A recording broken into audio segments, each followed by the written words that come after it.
jangan terlalu semangat menyalahkan amalan kaum muslimin. Nanti kita sering gagal faham, bahkan bisa dusta tanpa disengaja, dan ini terbukti. Seperti kasus melafatkan niat, terbukti para jemaah. Banyak sekali para ustadz kita gagal faham, bahkan dusta dalam tanda kutip. Karena tidak mungkin sengaja, namun karena terlalu semangat menyalahkan, akhirnya dusta. Dan itu terjadi diantaranya dalam masalah melafatkan niat. Yaitu apa? Ada saya dapati, kebetulan dapat 2 video ceramah ustadz-ustadz kita, ustadz salafi. Yang satu dari Jawa Barat, yang satu dari ujung Sumatera, Banda Aceh. Kebetulan beliau itu bekas murid saya. Dan sudah sempat saya nasihati, antum salah memahami ucapan Imam An-Nawawi. Ucapan antum itu bisa dianggap dusta. Namun sepertinya beliau tidak terima. Maka saya sampaikan di sini. Yaitu Imam An-Nawawi mengatakan dalam kitab Al-Majmu' Syarhul Muhadzab.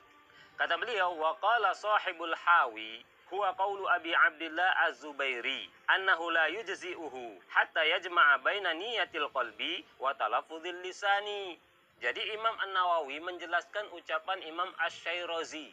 Jadi Imam Asy-Syairazi dalam kitab beliau Al-Muhadzab, beliau membantah ucapan Abu Abdillah Az-Zubairi yang mewajibkan. Abu Abdillah Az-Zubairi ini orang pertama yang mewajibkan melafatkan niat. Maka kata Imam Asy-Syairazi, walaysa bisyai'in, pendapat itu tidak ada apa-apanya, tidak ada dalilnya, salah. Kata Imam An-Nawawi, yang dimaksud ulama yang pendapatnya tidak ada apa-apanya itu adalah huwa qaulu Abi Abdillah Az-Zubairi. Nah, apa ucapan Imam Az-Zubairi tadi? Beliau bukan mengingkari melafatkan niat, tapi kata beliau, kata Az-Zubairi annahu la yujzi'uhu hatta yajma'a baina niyatil qalbi wa talaffuzil lisan. Kata Imam Az-Zubairi bahwa tidak sah kecuali sampai seseorang mengumpulkan niat hati dan melafatkan dengan lisan. Jadi menurut Imam Az-Zubairi, melafatkan niat itu wajib, tidak sah kalau tidak dilafatkan. Maka semua ulama mazhab Syafi'i mengingkari, salah. Kata Imam An-Nawawi, qala ashabuna ghalata hadzal qailu. Berkata sahabat-sahabat kami ulama-ulama Syafi'i, telah salah yang berbicara ini. Imam Az-Zubairi tadi salah. Itu yang disalahkan para jemaah. Tapi kata ustadz kita, beberapa ustadz salafi saking semangatnya mengingkari melafatkan niat, ulama Syafi'i saja mengingkari. Malu kita para jemaah, malu. Gagal faham yang sangat parah, akibat tidak bisa menghargai kitab fikih zaman dahulu maupun sekarang, semua mereka menyebutkan niat adalah syarat sah ibadah, dan diantaranya adalah syarat sah salat. Nah, jelas. Akan tetapi ingat kata Syekh, wa mahalluha al-qalb, tetapi tempat niat itu di hati Pak Kiai, di hati, di dalam hati, hai Tengkung Duah, ya, di dalam hati wahai Buya, Mas Bro, mahalluha qalb, niat itu tempatnya hati. Oleh karena niat itu amalan hati. Kalau tempatnya lisan berarti dia bukan niat lagi, sudah menjadi zikir atau nutq. Kemudian kata penulis, wa haqiqatuha al-azmu 'ala syai'. Definisi niat itu sejatinya adalah seseorang berkehendak melakukan sesuatu. Wa la yushra'u at-talaffuz biha, dan tidak disyariatkan untuk dilafatkan. Dilafatkan ada 2 bentuknya. Yang pertama, dilafatkan dengan menjaharnya. Ini bid'ah tanpa ada keraguan sedikit pun. Nanti akan saya bacakan ucapan para ulama. Menjahar, ya, tidak ada satupun dalil dari Al-Quran, dari hadis, dari para sahabat, para tabi'in, tabi'un tabi'in, dan 4 imam madhab. Ingat, 4 imam madhab. Beberapa video saya diedit atau dipotong.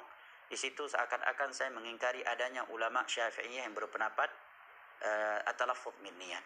Ya, kita nggak pungkiri ada dari ulama yang berpendapat demikian. Tapi itu dari ulama Syafi'iyah. Ya. Itu pun kata Syekhul Islam mutaakhirihim, yang mutaakhir dari mereka. Bukan orang a'imah yang merupakan ashab Imam Syafi'i langsung. Bentuk talafut binniat yang kedua adalah dia tidak menjaharnya, tetapi dia melafatkannya dengan sir, ya, di mulutnya atau di dalam hatinya. Ini semuanya tidak dianjurkan, tidak disyariatkan. Kenapa? Yang pertama, li'anna an-nabiyya sallallahu alaihi wasallam lam yatalaffaz biha. Karena Nabi sallallahu alaihi wasallam tidak pernah melafatkan niatnya secara sir maupun secara jahar. Kalau ada yang menyatakan ada, datangkan dalilnya.